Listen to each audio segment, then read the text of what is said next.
20 minute ആയിട്ടുണ്ട്. നമുക്കിതിനെ ഒന്ന് കുഴച്ചെടുക്കാം. അപ്പോൾ ഇതിങ്ങനെ ഇരിക്കുമ്പോൾ തന്നെ കുറച്ചൊന്ന് സോഫ്റ്റ് ആയിട്ടുണ്ടാവും. പൊടിയിട്ടിട്ട് വേണം കുഴച്ചെടുക്കാൻ. ചെറുതായിട്ട് തൂവി കൊടുക്കാം.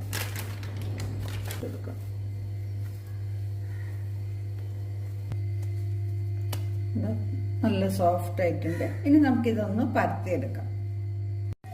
ചെറുതായിട്ടൊന്ന് പൊടി തൂവി കൊടുക്കുന്നുണ്ട്.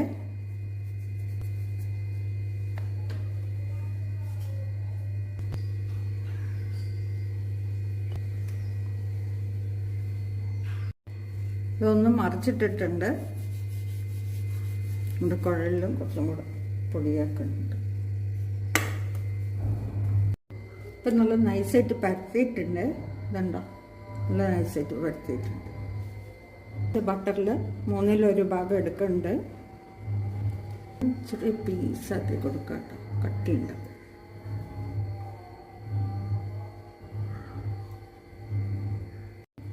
ഇതുപോലെ അവിടെ ഇവിടെ പീസായിട്ട് വെച്ച് കൊടുത്തിട്ടുണ്ട്. ഇനി നമുക്കിതൊന്ന് പ്രസ് ചെയ്തെല്ലാം അവിടെ ഒരുപോലെ ആക്കി കൊടുക്കാം കേട്ടോ.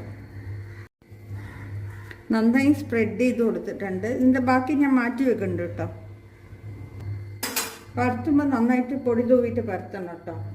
പരത്തി കഴിഞ്ഞിട്ട് വേണമെങ്കിൽ നമുക്കത് പൊടിയൊക്കെ ഒന്ന് തട്ടി കൊടുക്കാം. ഇത് പൊടി കുറഞ്ഞിട്ടാണ് ഒട്ടിപ്പിടിച്ച് വരുന്നത്.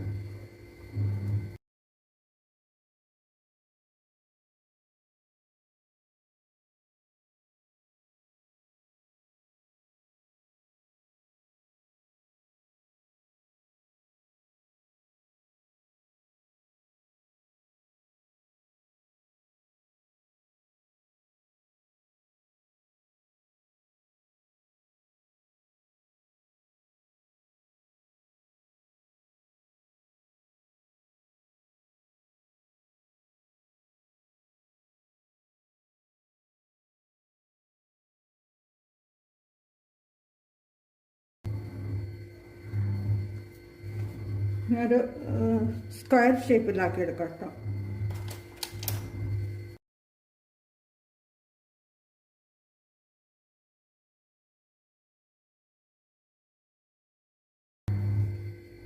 കണ്ടോ, ഇനി ഒരു സിപ്ലോക്കിലോ അല്ലെങ്കിൽ അലുമിനിയം ഫോയിൽ പാക്കറ്റിലോ അല്ലെങ്കിൽ ബോക്സിലോ ആക്കിയിട്ട് നമുക്ക് 1 മണിക്കൂർ സമയത്തേക്ക് ഫ്രിഡ്ജിൽ എടുത്ത് വെക്കാം. ഇത് റാപ്പ് ചെയ്യാനുള്ള ഒരു കവറ് കിട്ടും, അതാണ് നല്ലത് കേട്ടോ. എൻ്റെ കയ്യിലുള്ളത് ഇതാണ്. ഞാൻ ഇതിലേക്ക് ആക്കി വെക്കാം.